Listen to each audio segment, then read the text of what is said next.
The land of the Yoruba, once united under powerful kingdoms and sprawling city-states, was plunged into decades of civil unrest and warfare.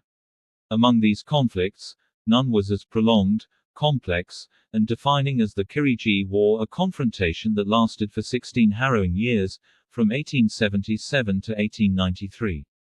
This was not merely a war of guns and machetes, but a battle for political independence, regional dominance, and cultural identity. In the early 19th century, following the collapse of the old Oyo Empire due to internal strife and Fulani invasions from the north, Yorubaland became a battleground of rival powers. Ibadan, a rising military power established by warriors and refugees, began to assert dominance over its neighbors. Though militarily formidable, Ibadan's ambition to extend control over other Yoruba subgroups, notably the Akiti, Ijesha, and others in the east, bred resentment and resistance. Ibadan's strategy was simple: rule through appointed agents known as Ajeles, who oversaw tributary towns. But this system soon turned abusive. The Ajeles, often arrogant and brutal, extorted the local people, seized their food, enslaved their children, and trampled upon local customs. The resentment boiled over in the eastern towns, especially among the Akiti and Ijesha, leading to organized resistance. A revolutionary alliance was formed, the Akiti-Parapo Confederation, an unprecedented coalition of Akiti, Ijesha, Igbomina, and other eastern Yoruba groups. Their aim was not only to resist Ibadan rule but to end it entirely.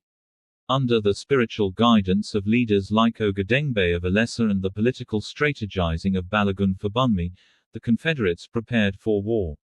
The gunshot that sparked the war was fired in 1877, in a town called Okamesi. The cry was, "No more Ajeles." The Yoruba Civil War had begun. The war took its name, Kiriji, from the thunderous sound of the cannons used in battle, weapons brought through trade with Europeans and repurposed for local conflict. Kiriji, Kiriji. The sound echoed through the forests and hills of eastern Yorubaland. This was no mere tribal skirmish. It was a sophisticated campaign involving diplomacy, guerrilla tactics, foreign intervention, and economic warfare. For the first time in Yoruba history, gunpowder became a deciding factor.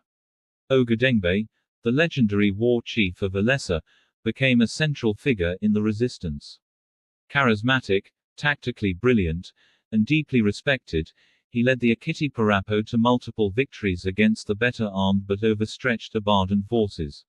Meanwhile, Ibadan found itself fighting not only the Easterners but also facing threats from the Egba, Ijebu, and other polities tired of its aggression. As the war dragged into the 1880s, British interests in the region began to grow. Trade routes were disrupted. Slavery, still a major economic force, was being challenged by abolitionist movements. The British saw an opportunity, not just to stop the war, but to extend colonial influence.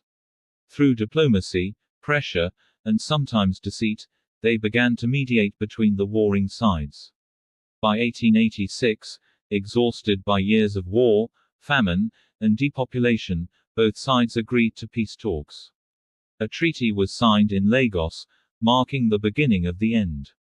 But the tensions lingered, and scattered fighting continued until 1893, when a final British brokered agreement was reached. Yorubaland was never the same again.